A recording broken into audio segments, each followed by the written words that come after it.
6 अप्रैल है आज। तो 6 अप्रैल के कुछ इंपॉर्टेंट करंट अफेयर्स इसमें देखेंगे क्या क्या चीज़ें हैं जो अभी जो है करंट में चल रही है और कुछ चीज़ें जो आज न्यूज़पेपर एनालाइज के बाद इसमें देखी जा रही हैं। तो 6 अप्रैल इसमें पहली चीज़ जो है इसके कुछ क्वेश्चन के तौर पे देखा जाए तो ये आपके लिए क्वेश्चन ही होगा और इसका सॉल्यूशन भी साथ में है। 19th annual meeting of secretariat of the security council of SCO member state was held in which country.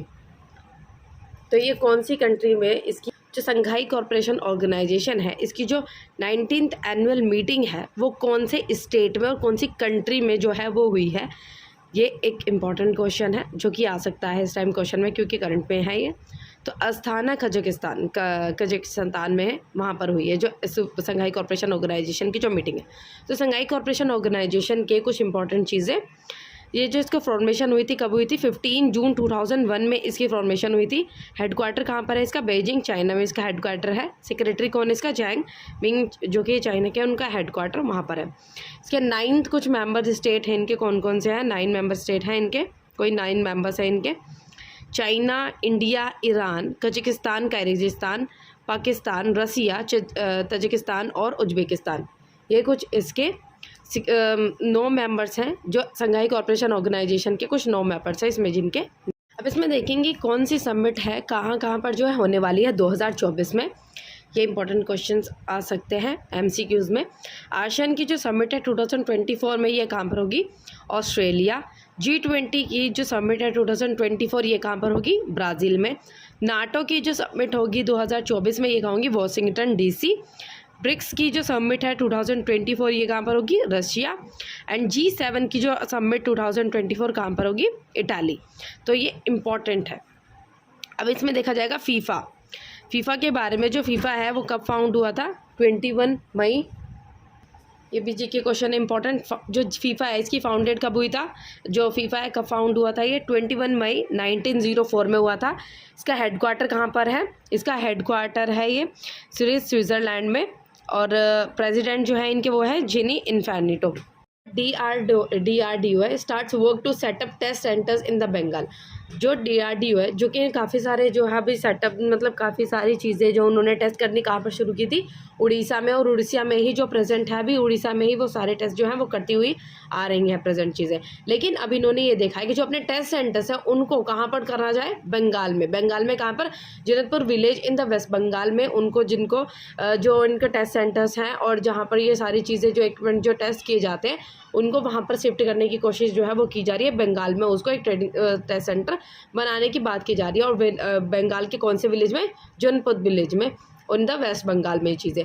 क्योंकि जो उड़ीसा में जब ये चीज़ें जो स्टार्ट करी गई थी और इस उड़ीसा में इस तरीके के जो टेस्ट हैं वो किए जा रहे हैं तो वहाँ पे काफ़ी ज़्यादा क्राउडेड होने की वजह से ये सब चीज़ें अब यहाँ पर जो है ये सोचा जा रहा है कि बंगाल में इसको कंटिन्यूसली किया जाए।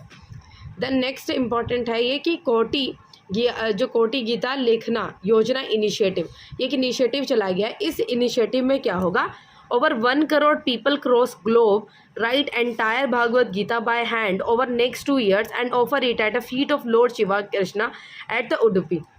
इसमें ये कहा जा रहा है कि 1 करोड़ जो लोग हैं उन मतलब ये एक टारगेट सा इनिशिएटिव जो है चलाया जा रहा है। इसमें क्या होगा कि हाथों से भगवद गीता जो है वो लिखी जाएगी अगले 2 सालों तक, मतलब 2 साल का ये काम है। इसमें कहा जाए over the next 2 years and उस जो हाथों से लिखी हुई जो इतनी बड़ी जो महान जो भगवद गीता है हाथों से जो लिखी हुई होगी उनको लॉर्ड श्री कृष्णा एट उडुपी, जो उडुपी में जो कृष्ण जो भगवान जी हैं उनके चरणों में जो है वो मतलब उनके फीट में जो है क्या कहते हैं प्रदान जो है वो कहते हैं वो रखी जाएगी। ठीक है, ये भी एक इनिशिएटिव है जिसमें कहा जाता है कि काफ़ी अच्छा एक इनिशिएटिव जो है चलाया जा रहा है, कोटि गीता लेखन योजना इनिशिएटिव। तो ये क्या है, हैंड रिटन भगवद गीता इसमें कही जा रही है।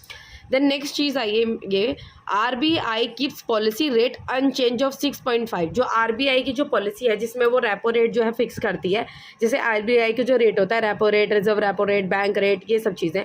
लेकिन इसमें किस चीज़ की बात की जा रही है, रेपो रेट की बात की जा रही है। इसमें कहा गया कि जो RBI है उसने अपना जो रेपो रेट है जो रेट है उसको अनचेंज किया। जैसे देखिए चेंज होता है परसेंटेज, लेकिन ये क्या रहा है इस बार अनचेंज रहा है एट 6.5%।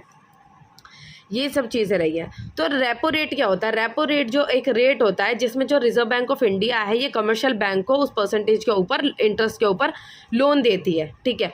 तो कमर्शियल बैंक जैसे, अब ये एक चीज़ है, अब ये जो रेट है अगर मानो ये जो रेट बढ़ जाता है, ठीक है, तो ये जब ये जो रेट है ये जब बढ़ाया जाता है जब कंट्री में मनी का फ्लो जो है वो बहुत ज़्यादा हो जाए और क्रेडिट सप्लाई जो है वो बहुत ज़्यादा हो रही है, तो इस रेट को क्या किया जाता है? इंक्रीज़ किया जाता है, ठीक है, ताकि जो क्रेडिट जो सप्लाई है, जो मनी सप्लाई है, उसको कंट्रोल किया जा सके।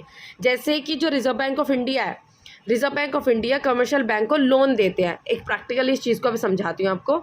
देखो, जैसे रिजर्व बैंक ऑफ इंडिया है, रिजर्व बैंक ऑफ इंडिया से जो कमर्शियल बैंक है, कमर्शियल बैंक ये क्या लेता है? लोन लेता है किसी परसेंटेज ऑफ इंटरेस्ट पे, ठीक है, कुछ परसेंटेज ऑफ इंटरेस्ट पे लोन लेता है। अब कमर्शियल बैंक जब रिजर्व बैंक ऑफ इंडिया से क्या लेता है? लोन। तो जब ये कम इंटरेस्ट पे जब लोन देगी तो जब ये रिटर्न, जब क्योंकि लोन लिया तो इसको वापस तो करना है इसको, तो भाई इसको क्या है, कम परसेंटेज पे जब कम इंटरेस्ट पे जब लोन कम इंटरेस्ट पे जब लोन देता है तो क्या होगा, इस चीज़ के लिए बेनिफिशियल ये रहेगा कि भाई इसको जब रिटर्न में देना होगा तो ये क्या होगा कि इसको कम जो है वो परसेंटेज में लोन क्या कहते हैं, रिटर्न दे सकती है। लेकिन जब इसकी जो परसेंटेज है, जिस परसेंटेज पे जो रिजर्व बैंक ऑफ इंडिया है कमर्शियल बैंक को लोन देता है, जब इसकी परसेंटेज को, इस इंटरेस्ट रेट को क्या कर दिया जाए? बढ़ा दिया जाए, तो ये कमर्शियल बैंक की जो एबिलिटी है लोन लेने की, उसको क्या करेगा? कम करेगा। क्योंकि भाई जो पहले उसको लोन सस्ता पड़ रहा था रिजर्व बैंक ऑफ इंडिया से, वो क्या पड़ेगा उसको? महंगा। और वही चीज़ कमर्शियल बैंक से कौन लेता है? आपके जो नॉर्मल पीपल होते हैं, जैसे जो लोग होते हैं वो कमर्शियल बैंक से लोन लेते हैं, ना कि directly reserve bank of India से। किससे लेते हैं? Commercial bank of India. जब यहाँ कमर्शियल बैंक ने रिजर्व बैंक ऑफ इंडिया से लोन लिया तो जब इसका जो रेट था वो क्या हो गया? बढ़ गया।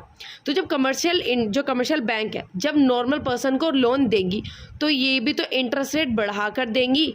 जब इंटरेस्ट रेट जो है वो लोन पे इंटरेस्ट रेट जब बढ़ा कर देंगी तो जो नॉर्मल पर्सन था जो पहले कमर्शियल बैंक से लोन ले रहा था, नॉर्मली जब लोन ले रहा था, जब इंटरेस्ट रेट इतना ज़्यादा नहीं था, अब जब कमर्शियल बैंक ने जब इसकी परसेंटेज को इंक्रीज़ कर दिया है, रेट को इंक्रीज़ कर दिया है, तो नॉर्मल जो लोग लोन ले पा रहे थे कमर्शियल बैंक से, उनकी एबिलिटी को ये क्या करेगा?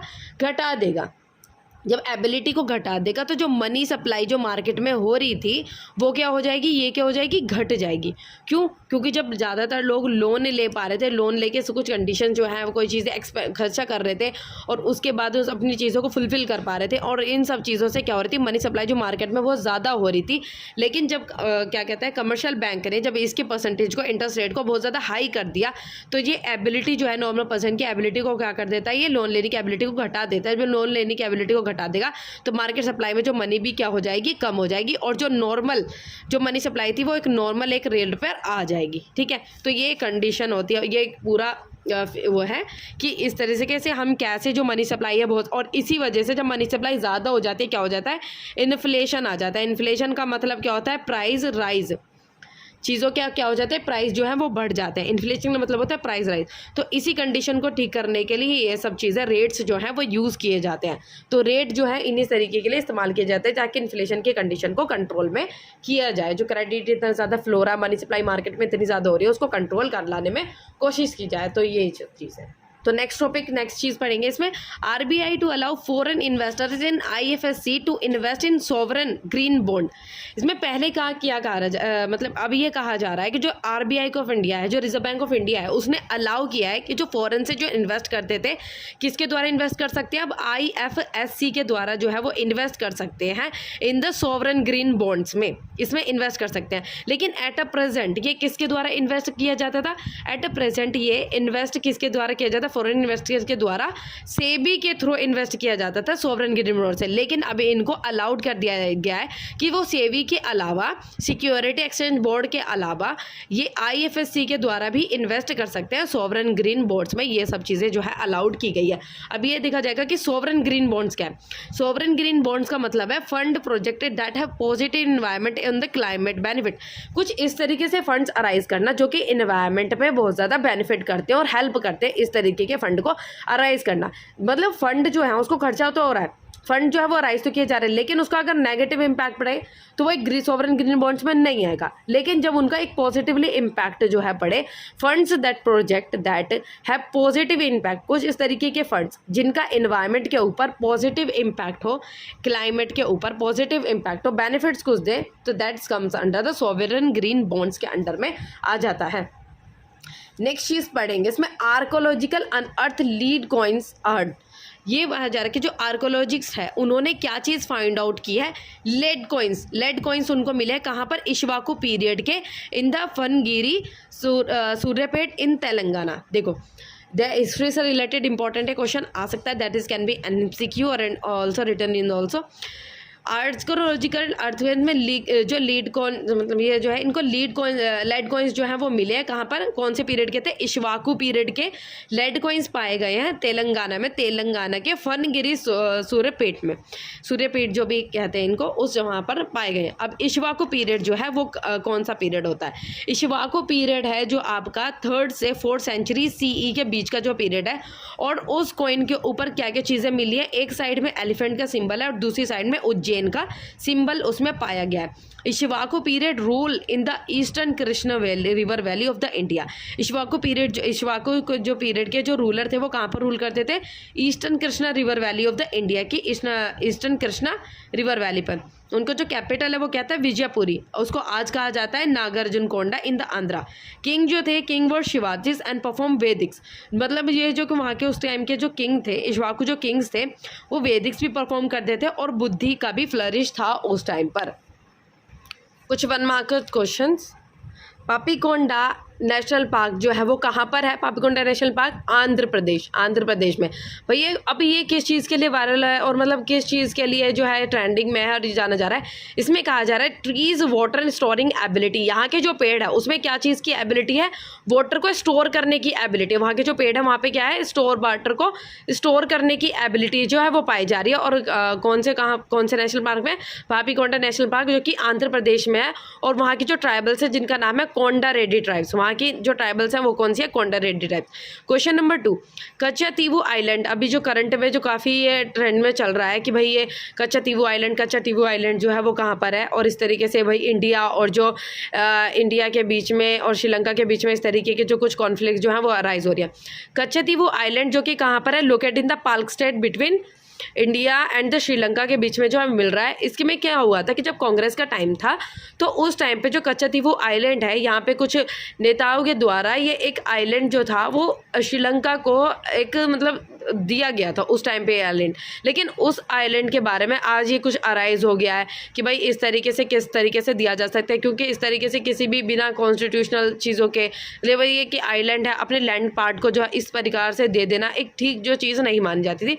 तो ये एक न्यूज़ जो है वो एक मतलब ये बात अराइज हो चुकी है कि किस तरीके से भाई कैसे दे दिया, इस तरीके से कुछ कॉन्फ्लिक्ट जो है वो दोनों कंट्रीज़ के बीच में अराइज हो रहे हैं। फूड वेस्ट इंडेक्स 2024 किसके द्वारा निकाली जाती है, UNEP के द्वारा, यूनाइटेड नेशन एनवायरनमेंट प्रोग्राम के द्वारा ये निकाली जाती है। ये थे India send important food items to the Maldives. India ने बहुत से कुछ इसेंशियल फूड आइटम्स जो हैं वो मालदीव्स में क्या हुए हैं, भेजे गए हैं। अब ये मालदीव्स के बीच में और इंडिया के बीच में भी कुछ इस तरीके से कॉन्फ्लिक्ट्स अराइज हुए हैं बीच में। तो इसमें हुआ क्या था, तो मालदीव्स ने थे कुछ आर्मी जो थी वहाँ पे, उनकी इंडिया की जो आर्मीज थी वहाँ पे आने से कुछ इस तरह से उन्होंने मना कर दिया था, कुछ रोक उन चीज़ों पर लगाई थी। लेकिन उसके बाद भी जो इंडिया है वो मालदीव्स की बहुत ज़्यादा है जो हेल्प करता है फूड आइटम्स में। काफ़ी सारी कंट्रीज़ थी जिनके पास जो फूड के लिए उन्होंने डिमांड किया, क्योंकि जो मालदीव्स एक इस तरीके की कंट्री है जहाँ पर जो है एग्रीकल्चर वगैरह इतना ज़्यादा नहीं होता है और वहाँ पर नहीं किया जाता। और जो मालदीव्स है वो क्या है, दूसरी कंट्रीज़ के ऊपर डिपेंड है फूड के टाइम पर अगर देखा जाए तो। लेकिन काफ़ी सारी कंट्रीज़ ने जिनके साथ उनके अच्छे रिलेशंस थे तो उन्होंने फूड के टाइम पर उनको एक्सपोर्ट करने के लिए मना कर दिया। लेकिन इंडिया ने इस टाइम पर भी जो मालदीव्स हैं उनकी हेल्प की, फूड के आइटम्स में उन्होंने हेल्प की। और इंडिया ने काफ़ी सारे इंपॉर्टेंट जो इसेंशियल फूड आइटम्स हैं वो मालदीव्स में भेजे। कुछ इस तरीके की आइटम्स भेजे जो हमारी कंट्रीज़ में खुद बाहर से इंपोर्ट किया जा रहा है, लेकिन इंडिया में वो चीज़ें, वो मालदीव्स में वो चीज़ें इंडिया के द्वारा भेजी जा रही है। ये काफ़ी एक हेल्प का जो हाथ है वो मालदीव्स के पास जो बढ़ाया जा रहा है। लेकिन मालदीव्स के बीच में इस तरीके से इंडिया के प्रति भड़काव जो है वो किसके द्वारा किया जाता है, एज लाइक अ चाइना के द्वारा। भाई कुछ इस तरीके से कंट्रीज़ हैं, जैसे आपने देखा होगा श्रीलंका के मन में, और कुछ तरीके के मतलब कुछ इस तरीके की कंट्रीज़ हैं जैसे श्रीलंका हो गया जो इंडिया के साथ जिनके अच्छे रिलेशन है, लेकिन उनके मन में जो चाइना के द्वारा कुछ इस तरीके से भड़काव जो है पैदा किए जा रहे हैं ताकि इंडिया की जो इमेज है उनके सामने एक बिगड़ जाए, और इन जो इंडिया के साथ जिन के रिलेशन उनके रिलेशन उनके साथ में बिगड़ जाए। लेकिन भाई इन कंट्रीज़ को कुछ समझना चाहिए कि एंड टाइम पे और जब हेल्प के टाइम पे भाई इंडिया उनकी मदद करता है तो उन लोगों की बात में नहीं आना चाहिए, क्योंकि जो चाइना है वो हेल्प तो करता नहीं है लेकिन बस उनको एक इस तरीके से ट्रैप में कंट्रीज़ को फंसा लेता है जिससे कि जो कंट्रीज़ है वो उन्हीं के ऊपर डिपेंड हो जाए, और फिर उनको क्या करता है अपने आप में कंट्रोल करने की कोशिश करता है, उनको पूरी तरीके से इतना फंसा देता है कि पूरी तरीके से वो कंट्री उन्हीं के ऊपर डिपेंड हो जाता है, फिर उन्हीं के साथ वो इशारों में चलने लगती है। ठीक है, इस तरीके से ऐसे श्रीलंका में भी अभी एक ऐसा केस हुआ था।